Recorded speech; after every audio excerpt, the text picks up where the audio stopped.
Grabe ho ito, mga minamahal. Napakasama at napakasaklap po ng balita na ito dahil ang mga bata na nakita po doon sa compound ni Kibuloy na hindi po naaresto agad ng PNP kahapon dahil nga pinipigilan ng KOJC, hindi na po sila matagpuan. Nawawala na po, mga minamahal, yung mga batang dapat ililigtas sana, dapat isasalba sana ng Philippine National Police sa kamay ng Kingdom of Jesus Christ. Hindi naman natin sa sinasabi na mayroong ginawang masama ang KOJC or si Kibuloy sa mga batang yun. Ngunit kailangan po nating malaman ang kanilang side. Kailangan natin malaman ang kanilang mga hinaing, kung ano nga ba yung katotohanan, dapat mararapat nating malaman. Kung kaya't nga nag-suggest ako sa inyo, mga minamahal, na dapat sana yung mga bata, minor de edad, mga minamahal, na nakita doon sa compound ni Kibuloy sa Mala Hotel, sa magarang kwarto ni Kibuloy, ay dapat pong ipamedical para malaman natin kung yung mga batang yan ay hindi ginagawang night duties, kung talagang pinag-aaral ba ng Children's Joy Foundation, kung talagang pinapakain, inaalagaan yung mga orphans na mga batang babae. Partida, mga minamahala, Children's Joy Foundation, pinapaaral daw nila yon kasi nagkukup-kup daw sila ng mga orphans. Pero hindi kayo nagtataka? Bakit mga babae lang? Diba, bakit mga babae lang, mga minamahal? Meron discrimination. Bakit babae lang ba ang pwedeng mag-aral? Bakit walang lalaking mga nahuli doon? Bakit puro mga minor de edad? So yan nga din po ang aking pinagtatataka. Kung kaya't nag-suggest ako sa inyo, di ba, gusto kong iboses natin na yung mga batang yan ipamedical para malaman natin ang katotohanan. Ngunit mga minamahal, paano natin ililigtas? Paano natin malalaman ng katotohanan? Kasi clueless tayo eh. Kung yung mga batang yan, pinagkait na po sa atin. Hindi na po sila ngayon makita. Ang tanong, nasaan na po yung mga batang iyon? Obstruction of justice yung ginagawa na nga ninyo kay Kibuloy. Pati ba naman yung pagliligtas sa mga bata na kailangang iligtas? Talagang pinagkakait nyo, pag ganyan na ba kasama ang mga budhi ninyo? Ganyan na ba talaga kawalang puso, kalapastanganan, yung ugali ng KOJC? Or else, ayaw nyo lang talagang pagsalitain kasi alam nyo na ikakanta kayo ng mga bata. Kaya, PNP, hindi lang si Kibuloy ang misyon nyo dito. Hindi lang si Kibuloy yung dapat ninyong hulihin, dapat ninyong supilin. Bagkus kailangan din ninyong hanapin ang mga bata. Kasi posibleng hindi lang yan yung 15 ng mga ng mga batang babae ang nahuli diyan. Kasi isang kwarto pa lang yun. How much more yung iba pang kwarto ng mga magagara na parang hotel. So, I think hindi lang 15 na batang babae ang mga nandoon. So that kailangan ninyong hanapin, kailangan ninyong matuklasan, tanungin yung mga magulang, kasi clueless tayo sa mga bata na mga nandoon. So ngayon, mga minamahal, paano natin mahanap kung yung mga batang yun ay hindi na po nagpapakita dahil itinago na po nila. So kailangan, mga minamahal, i-call out natin to. DSWD, kumilos kayo, pagalawin ninyo ang baso. 'Di ba? Kumilos kayo, hanapin ninyo ang mga bata na nasa kapahamakan. Hindi natin alam kasi hindi pa naman sila nagsasalita, pero 'di ba, prevention is better than cure. Mga minamahal. So i-call out natin 'to. Lalo pat ito na yung ginagawang katarantaduhan ng kulto ni Kibuloy ngayon. Hindi na po natin makita at matagpuan yung mga bata. Okay, panoorin niyo tong balitang 'to. Sa iba pang balita, hindi na mahagilap ng mga otoridad ng mga batang babae na nakita umano sa mga kwarto sa loob ng compound ng Kingdom of Jesus Christ sa Davao City. Sinasabing aabot sa 15 babaeng edad 10 hanggang 13 taon ang natagpuan sa mga kwartong nakapaligid umano sa kwarto ng puganting Pastor Apollo Kibuloy na walang kasamang mga magulang. Sa panayam ng programang Balitapatan, sinabi ni PRO 11 spokesperson Police Major Catherine De La Rey na hindi na mahanap ang mga minor de edad ng balikan kahapon kasama ang DSWD. Grabe. So narinig nga talaga ng DSWD yung hinaing natin mga minamahal na dapat i-rescue ng PNP, ng DSWD, tapos ipamedical yung mga bata. Narinig nila yung hinaing natin.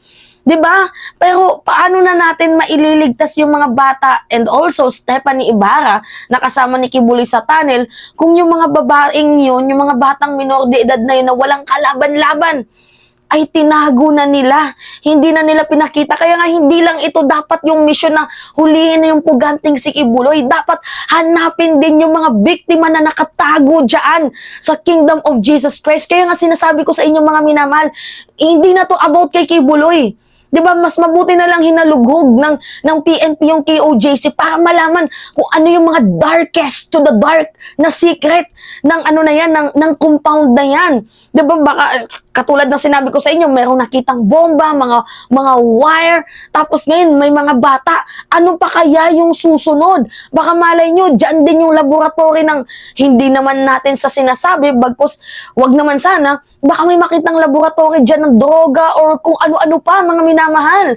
Kaya dapat halugugin kasi if I'm not mistaken, nasa 15% pa lamang po ang nahahalugog ng PNP sa buong compound, 30 hectares compound ng puganting si Kibuloy. So anyway, ituloy natin yung balitang to. Hindi na makita yung mga menor de edad? Yes, walang na doon. Hapon po, pinuntahan po natin with the DSWD, pero hindi na po sila mahanap doon. So ma'am, nung natagpuan sila doon sa mga rooms, hindi po sila agad hiwalay? Pinipigilan din po kasi kami, ma'am. Yung mga nangyayari sa loob, kung hindi lang talagang maximum tolerance yung pinapakita po namin. Actually, pwede na din silang hulihin lahat for obstruction of justice. O 'di ba?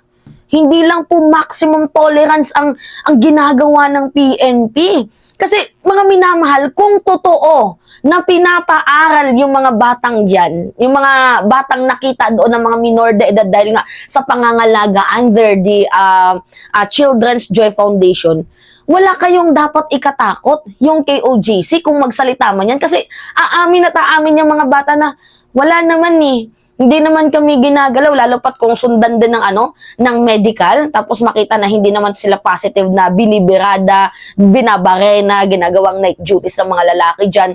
So, wala silang dapat ikatakot. Kaso mga minamahal, merong namumuo sa aking isipan na, ano to? Bakit umabot sa ganito na hindi nyo na pinapakita, tinago na ninyo.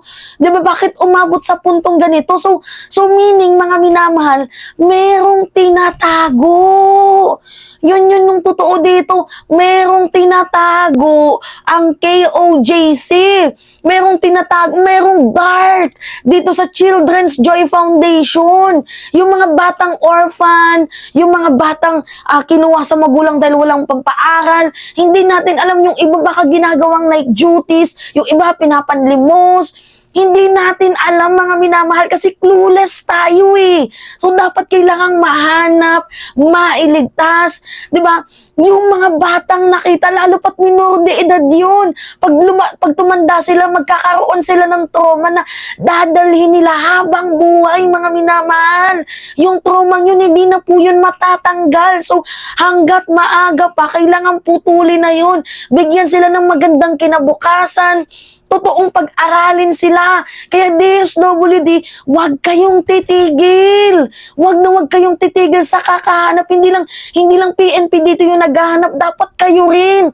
Kumilos din kayo. Iligtas nyo yung mga batang iyon. Yan yung trabaho ninyo. And magiging proud ako kung makita nyo yung 15 na nabanggit ng mga minor de edad kasi nandito na pumapasok na tayo sa kaisipan na lalo pat itong si Kibuloy, may kasong human trafficking. Tapos according sa Senate hearing, 'di ba, yung mga babaeng nagsasalita doon, minor de edad daw sila nung sila ay sinisimulang trabahuin ni Kibuloy, pinapashampoo ng Palmolive kasi yun yung gustong amoy ni Kibuloy. So, mga minamahal, hindi mawawala sa isip natin na baka yung mga testimony ng mga babae na nandoon sa Senate hearing ay baka yun din yung nakakanasan ng mga minor de edad na yun. 'Di ba? Lalo pat ano yung kalaban-laban ng isang babaeng minor. Anong kalaban-laban nun? Kasi maliit lang yung tingin ni Kibuloy sa mga kababaihan. Hindi nga niya kayang erespeto yung mga babae. Dahil ang tingin niya sa mga kababaihan ay maliit lamang na nilalang. Dahil nga, makapangyarihan siya. 'Di ba? May power siya. Akala niya hindi siya matitibag, pero nandito na tayo sa punto na ito na, hinahanap na si Kibuloy, may mga natutuklasan na. So, hahayaan niyo pa ba na yung mga batang yun, hindi natin alam, baka after nilang itago, baka patayin nila. We do not know, kasi baka may kumanta, may magsalita. Di ba mga minamahal? So, hanggat maaari, hanggat maaga pa mga minamahal, ay hanapin na ninyo. Kumilos na kayo. Diba, hindi nyo man makita yung pugante. At least, ma-save man lang yung mga bata. Ipamedical sila para mas lalong magdiin ito kay Kibuloy na talagang certified human trafficker na talaga siya. Actually, certified human trafficking na nga, may kaso na nga itong si Kibuloy. Pero, mas madadagdagan pa mga minamahal. Itong kaso niya, kung mapatunayan na itong mga batang to, ay hindi na mga tinanggalan na ng mga pagkababae, ginawang pulutan kada gabi. Mga minamahal yung trauma dito eh. 'Di ba? If you are, si Sara Duterte kung nakikinig ka man ngayon, VP, you are a victim of rape. 'Di ba? Biktima ka ng rape.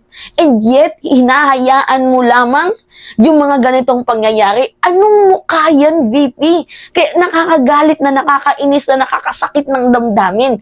Vice President ka pa man din, babae ka pa man din, tapos pinagpagtanggol mo yung isang pugante, sexual abuser, human trafficker. Hindi ka ba naaawa sa mukha ng mga kababaihan na inaabuso, nilalapastanganan ang kanilang pagkatao, niyuyurak ang kanilang mga kababaihan? Hindi ka ba naaawa doon? Bakit yung simpatsya mo nasa pugante? Bakit yung simpatsya mo nasa rapist? Lalo pat nahatulan na itong si Kibuloy na human trafficker, pero hindi pa naman siya, syempre pinapatunayan pa yung kanyang mga sexual abuses cases. Pero mga minamahal, according sa Senate hearing, kahit hindi pa man siya napatunayan na talagang rapist itong si Kibuloy, dapat sana yung simpatsya mo nasa mga babae, kasi babae ka din. 'Di ba? Babae ka din, VP. Tapos nataon pa sa buwan ng mga kababaihan yung pagtatanggol mo kay Kibuloy noong March, mga minamahal. Ganun po katindi at kaangas itong ating Vice Presidente. Talagang nakakagalit. Walang mapaglagyan ng aking sama ng loob, mga minamahal. So, ito ding PNP na to, bakit ngayon nyo lang naisipan? Sana, inano nyo na. Nandun na kayo kahapon eh. Sana iniligtas nyo na. 'Di ba? Hindi naman offense yung pagkuha nyo sa mga batang yun tas dadalhin nyo sa DSWD para maimbestigahan. Hindi naman yun offense eh. 'Di ba? Ang offense dito, kung meron kayong sinasaktan, bakit hindi nyo yan inisip at pinaabutan nyo pa ng bukas? Yan tuloy yung mga bata, hindi na makita. So, saan natin sila hahagilapin ngayon? Saan natin makikita? Paano natin maililigtas yung mga batang yun? Paano? Kung late na din kayo, kumilos, kaya kayo nautakan ni Kibuloy eh. Pero anyway, mga minamahal, kung hindi man makita itong si Kibuloy, praying pa din sana na kahit man lang yung mga bata mailigtas dito. Kasi naaawa ako sa kanila. Kasi yung trauma, mga minamahal, habang buhay talaga nilang dadalhin yan. Yung hinanakit, sama ng loob, tapos sisisihin nila bakit ako nailagay sa ganitong sitwasyon. So, dapat mailigtas at baguhin yung kanilang takot, palitan ng saya. Yan na lamang po yung maitutulong natin. Wag naman po nating ipagkait sa mga batang iyon. Nangangailangan din sila ng tulong kung sakali man na sila ay binibiktima ni Kibuloy, lalo pat ngayon hindi na natin silang matagpuan. 'Di ba? So, yun po mga minamahal, masakit lang sa damdamin ko ngayon. So, it's me again, si Mima Alicia nyo, at nagbabalik ulit para sa ating panibagong video.